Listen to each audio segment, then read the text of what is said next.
আলজেরিয়ার উত্তর পূর্বাঞ্চলের কাবাইলি পাহাড়ে আজও টিকে আছে এক প্রাচীন ঐতিহ্য। এখানকার মানুষ হাতে তুলে আনে লবণ। শুধুই জীবিকা নয়, এটি পূর্বপুরুষদের কাছ থেকে পাওয়া এক আশীর্বাদ।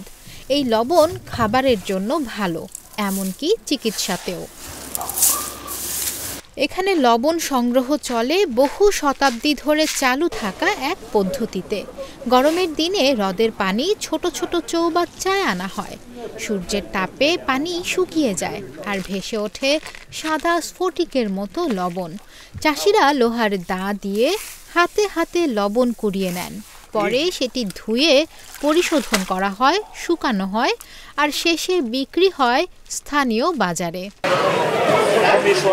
বাজারে আধুনিক প্যাকেটজাত লবণ পাওয়া গেলেও বেলায়েলের লবণের আলাদা কদর আছে।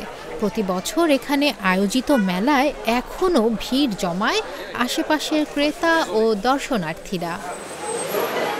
প্রাচীন এই শিল্প শুধু পেশা নয়, এটি কাবাইলি পাহাড়ের মানুষের সংস্কৃতি আর ঐতিহ্যের বেঁচে থাকার গল্প। নিশা মাহমুদা, ইন্ডিপেন্ডেন্ট ডিজিটাল।